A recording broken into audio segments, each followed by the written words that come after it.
Okay. Come away in. Come and sit down, that's it. Come and sit down, that's it. And when I come to the end of the story, I'm sorry, there will be no lingering. You just have to go and catch your bus. Which is very sad, but but also I have to get home as well. It's kind of cool. Are you ready for a tale? Right. Okay. And so the tale will begin. And if you could switch anything mechanical off before I begin. But no pacemakers, just keep them going. So switch your telephones off, that's what I mean. Come a go ye before, come a go ye, if you will not go before, come a let me ring around the widdershins, laughing lively widdershins, come a calling crone and queen, round go we, come a go ye before, come a go ye, if you will not go before, come a let me ring around the widdershins, laughing lively widdershins, come a calling crone and queen, round go we. Now, once there was a lad and his name was Jack, and he lived in a house in this forest. And he was one of two boys. He had a brother called Tam, but Tam one day had been sent by his mother to go and catch a rabbit, and he'd never returned. So poor Jack, he had to look after his mother as best he could. And he did a good job. Milked the cow, collected the eggs, took the eggs to market. He did what he could, as I said. But one day, one cold autumn morning, he was woken up by his mother. Jack! Jack! We've got no food in the kist at all. So, off you go and go and catch a rabbit from a pot for our supper. And Jack thought, my brother Tam went and did that once and he never returned. Mother, are you sure you want a rabbit? Aye, she said. Go and fetch me one and don't come back without one. And he always did what his mother told him. So he put his milking coat on and he put his old boots on and off he went.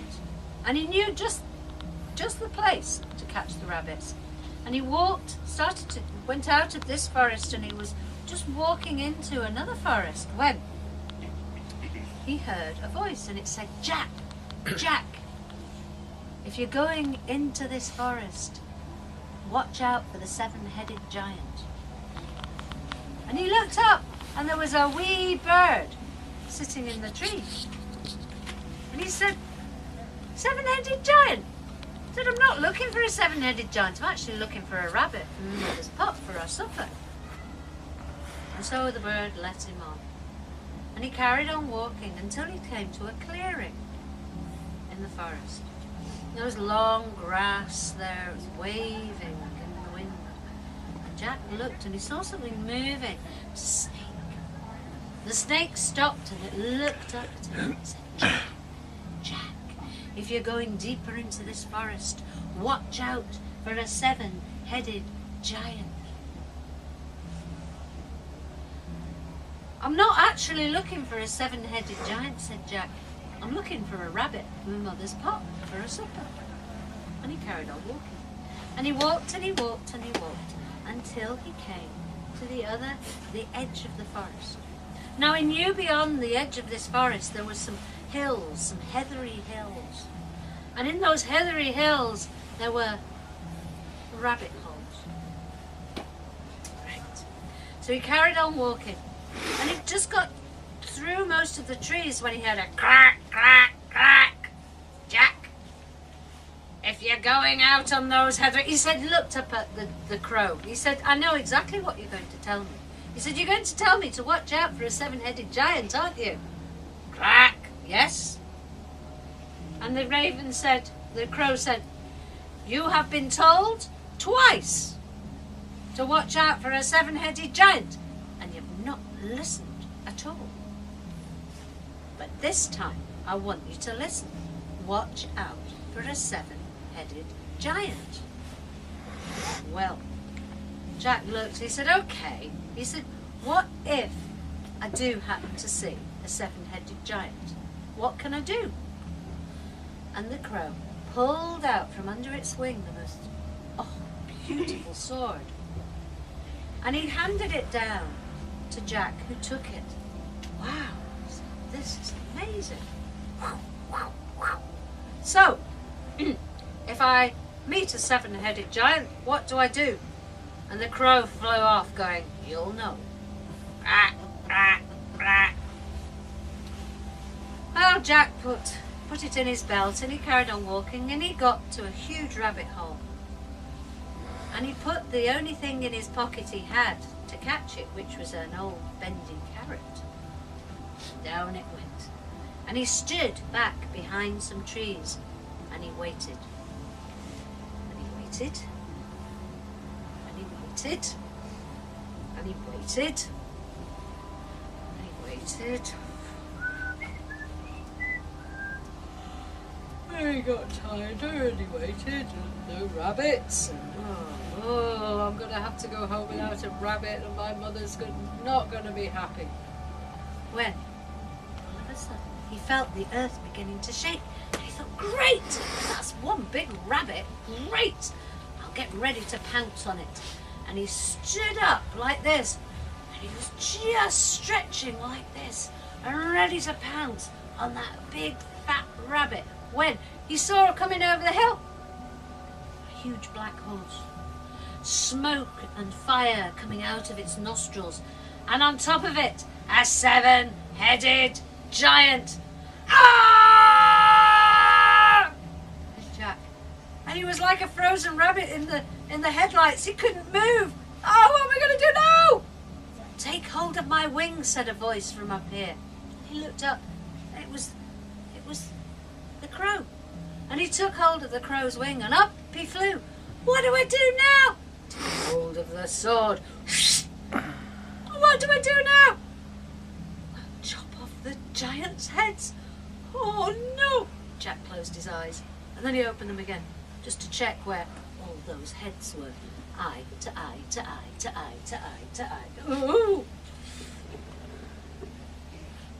One. 2, 3, 4, 5, 6, 7. The great seven-headless giant fell to the ground. And Jack was lowered down to the ground. Wow, I just chopped off the heads. 7 heads of a giant. And he wiped his sword. Felt quite proud. And he thought, right, well, I want to have a look at what a seven-headless giant looks like. So I'll just wait. And there were trees and rocks and earth and peat flying this way and that, but it started to settle. And Jack stood there and waited and waited. And all of a sudden, he saw something moving, coming towards him, a figure. He put his hand on the hilt of his sword. He drew it. Oh no, maybe it had come alive again. And then he looked and it popped his hide. He recognised his brother. It was his brother, Tam. What are you doing there, Tam? Oh, is that you, Jack? Aye. They threw their arms round each other. Where have you been? Said Jack. Oh, said Tam. Do you remember that day I left? Yeah, I remember. Mother told you to go and catch a rabbit for our supper. Aye, said Tam. Well, I did. And then, Jack put up his hand. I have a feeling this is going to be a long story. Aye, said Tam. Well, I think you better go home and tell Mother your long story, because I've still got to go and catch a rabbit for our supper. Story.